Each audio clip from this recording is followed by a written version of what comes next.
Today I'm going to be sharing with you my experiences travelling in Serbia. I visited Serbia between the 8th and 13th of August this year. I stayed in a hostel called Balkan Soul Hostel, which is actually where I met Shabum. Most of you seem to have followed me via Shabum's video, so I just thought I'd tell you exactly how I met him. We were staying in the same room in Balkan Soul Hostel, and he was underneath to the right of me. So I arrived in Belgrade from Skopje via bus. There was only one bus a day due to COVID, however there should have been many. This caused me to arrive in Belgrade at 5 a.m, which was really not ideal. I was very tired as the bus journey was only about 8 hours, 7.5 I think, and I was so tired. There was someone who was snoring on the bus the whole journey and it prevented anyone else from getting to sleep at all. It was awful. Despite all of this, I did arrive in Belgrade, and when I first arrived, I tried to go for a walk around the city to find that it was much more hilly than I imagined it to be. I don't like walking up hills, but yet every single twist and turn there was stairs going up from underneath a bridge towards the hostel. Everything was sloping. Something I didn't expect is Belgrade, the capital city of Serbia, to be so dead and empty in the mornings. So for example, in London, the capital of the UK, I could never imagine it being so quiet at 5 a.m. Whereas Belgrade, there were 3 or 4 people walking their dogs and 2 trams that went by me. All the shops were closed. No one was about. It was kind of eerie. After 2 hours of walking around the city aimlessly, I returned back to the hostel to find that they had now opened up, so I was able to enter and go into my room. The first day was unfortunately spent mostly sleeping due to my lack of sleep on the bus on the way there. When I finally woke up after resting a bit more, then I decided to go and get food. And much to my surprise, Belgrade was so busy and full of life in the evening. It was totally different to how it was earlier in the day when I was there. Everything was bustling and there was so many people, crowds of people everywhere. All the restaurants were open, all the misters were going off because it was kind of hot. It was a totally different feeling to the abandoned, quiet, eerie Belgrade I'd seen in the morning. I went to the local shopping centre and I picked up some food. I didn't need much. I think I just picked up some tomatoes and some meat of some sort so I could put something together with the spaghetti which I already had. I always look for a hostel that has a kitchen, which Balkan Soul Hostel did have, which was so helpful for me to just be able to actually cook my own meals. It saves me a lot of money when I'm travelling because I don't have to eat out all the time. I can go to a local supermarket and buy ingredients that I need.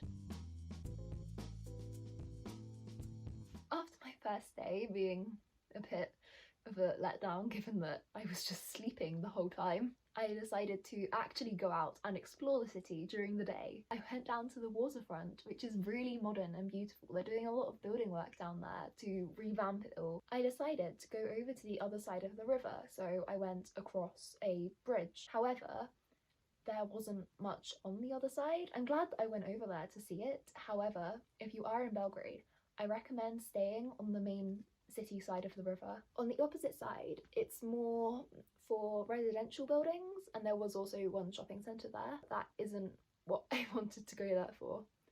Obviously, shopping is not the top of my priority list when I'm in a foreign country trying to experience their culture. Despite this day being a bit of a letdown, with me going to the other side to find almost nothing, I did enjoy, again in the evening, going out into the central main street part of Belgrade to feel how lively it was around me.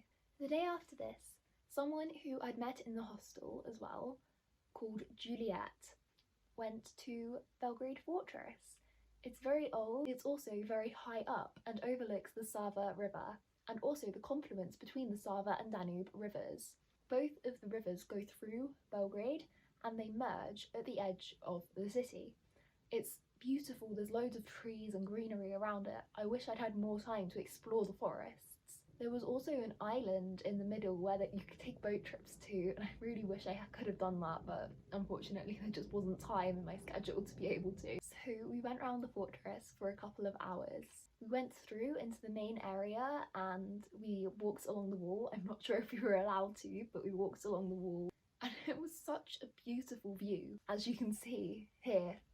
After this, I decided to walk back along the waterfront to see more of it that I hadn't seen before. Because of all the redevelopment there, I really thought it'd be nice to explore how they're trying to modernise the city.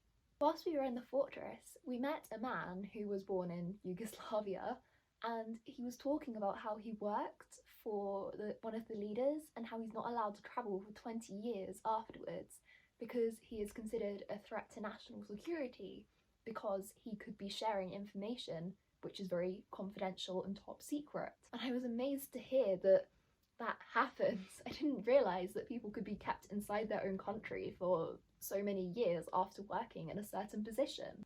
Whilst the waterfront is very modern and new, and it's very pretty as well, I really wanted to spend one of my days really exploring the historical side of Belgrade. And that's what I did on the following day. The monuments I had left that I wanted to see included a church and the old and new palaces. So luckily, these all seem to be in kind of a straight line. And as you can see in the video I'm going to insert, I went down this very interesting old-fashioned street in Belgrade, which was so interesting, and just the way that you feel kind of claustrophobic but in a nice way as you're walking down, it's just amazing. Unfortunately, the old palace and the new palace were a lot less amazing than what I'd expected them to be, but despite that, it was still worth walking past them. One place that I found kind of interesting was a fountain which was on my way to the church and old palaces, and it actually was effectively a swimming pool. On my way back, there were some children playing in it, and I decided to paddle for a bit, and it was a lot deeper than I thought. It came up to my thighs, and it was really refreshing because it was so hot. Most of the sites which I wanted to see on the last day were kind of in a straight line through Belgrade, so I walked to the Temple of St. Sava and back. And along the way, I stopped at the old and new palaces, among other sites. The Temple of St. Sava is an Orthodox church in Belgrade. Outside the front of it, it has two sets of fountains in which there were children playing, and the fountains, every 5 minutes or so, they change between making arcing shapes and going directly upwards. It's very enjoyable to just simply sit and watch them for a bit. On my last full day in Belgrade, I went to what is effectively Belgrade Beach. So this beach in Belgrade is referred to as Ada Ciganillia. Ada Ciganillia. Ada Ciganillia. There's loads of activities to do around here, and now I will insert a video which I filmed in Ada Ciganillia here. Yeah, so today I'm at Belgrade Beach, which is quite a nice place. It's kind of weird because Serbia's a landlocked country, you know, but it's quite nicer. It's very sunny, a bit warm. You can probably see that I'm squinting, but it's quite nice. And although the water is cold, you don't mind because it's so refreshing because it's so hot here. But it's unfortunately quite a way out of the city, but it's really worth it. There's so much to do here. There's loads of restaurants and stuff, so I'm going to try and get a local lunch. But I've really enjoyed my day. Best last day to have whilst travelling, I guess. Just finish it off on the beach. I walked westwards on the island, which is where most of the beaches are, and I found a jetty and there were people jumping off into the water, so I decided to join in. It was so fun to just spend my last day just enjoying myself and having that side of the holiday which is less about culture and more about just having fun. Something that amazed me is that you don't have to pay for the sunbeds as with in many other countries. In many other countries, when you go onto the beach, you have to pay a lot of money to use the sunbeds. It's about 15 euros a day, which in my opinion is too much to charge someone to literally just sit down. However, no one ever came to charge me money for it, and I was amazed. So although the water was quite cold where I was, it was so refreshing to just swim in the river. On the last day, I had an unfortunately very early flight, which meant that I had to get up about 4:30 in the morning. Thankfully, I'd packed everything the night before. So I went to the bus station to take, I think it was 5:10 that the bus left, and it was the number 65. It takes about 40 minutes from the central bus station to get to the airport. I managed to get off a stop early because they said something about terminal and they were only reading it out in Serbian. Turns out it was the staff terminal. I thought they meant terminal station or terminal as in the airport terminal. No. Thankfully, it was just round the corner from the entrance to the actual terminal for passengers.